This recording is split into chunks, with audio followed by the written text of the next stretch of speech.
Hello, guys, and we are ready for the next Queen's Gambit game. And this game was played by Anand, Vishy Anand, and Lubojvik. I don't know whether I'm spelling it right. And the place is Villarobledo in 1998. And the game goes d4, d5, c4, e6. Knight c3, knight f6, bishop g5, bishop e7, e3 h6, bishop h4, castles, knight f3, b6, rook c1, bishop b7, bishop takes, and c takes cd5, ed5, and b4 guys, b4 a6 a6, bishop e2 bishop e2. The white player is Anand, guys, Anand, Vishy Anand. And rook e8 and castle shot, knight d7, queen b3, knight f8, and rook fd1, queen d6, and b5, guys, b5, a5, bishop f1, rook ad8, g3, h5, and bishop g2 and h4, knight e2, h takes g3, and knight e6, and knight f4.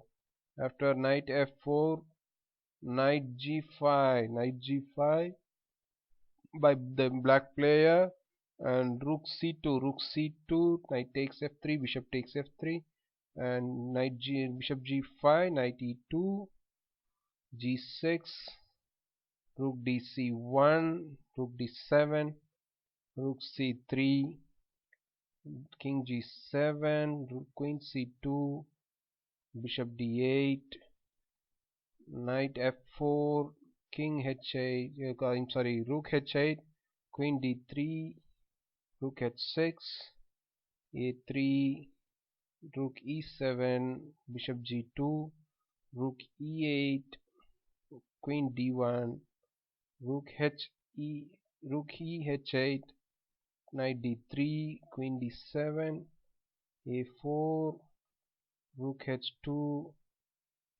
and queen f3, queen e6, guys, queen e6. And black makes a mistake here. And after a long maneuvering game in which of all white's pieces have basically reached their ideal squares, we reached a position where white needs to decide how to break through. It is important to realize just how deceptive black's h-file activity is. With the white bishop entrenched on g2, the rooks will accomplish nothing. Guys, there is no use of the rooks on the h-file, guys. Doubling of the rook because of the g2 bishop. And after that, now knight e5, uh, and then after knight e5, queen takes f7, queen takes. Here Anand goes after knight e5, rook 2h5.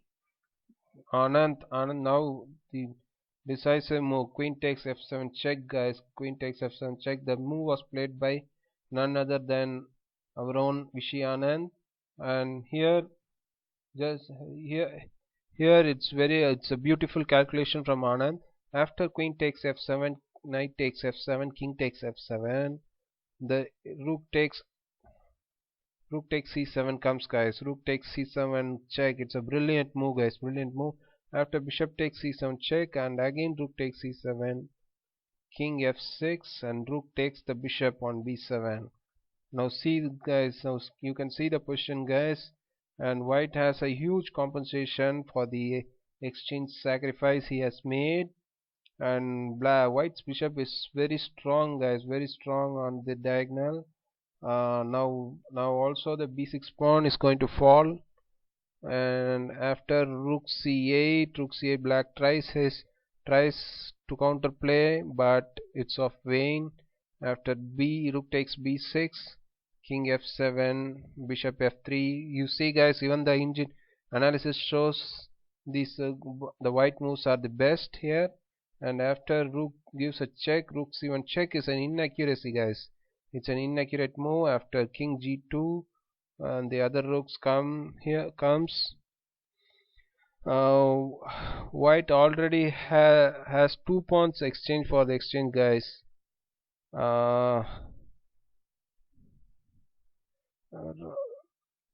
White is winning.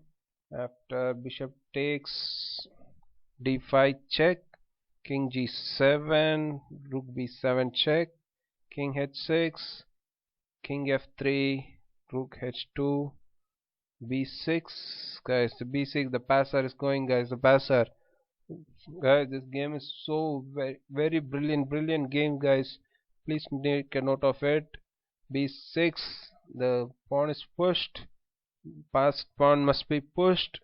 b6, rook c2, rook c2, and rook b8, rook b8, rook h takes f2 check, and king goes g4, rook f5 guys, rook f5 and b7 guys, b7. That's all. That's no more. White is winning. And after rook f5, for example, if rook goes here, next move would be bishop e4.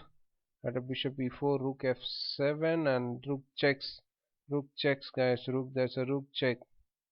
And instead of this, if king goes like this, what would happen? Again check, that's a check, and it would promote. It's of no use guys, no use. The white's king is on g4 and the king cannot come here, so it cannot defend the check. And after the check, the pawn promotes. A beautiful game by Anand guys.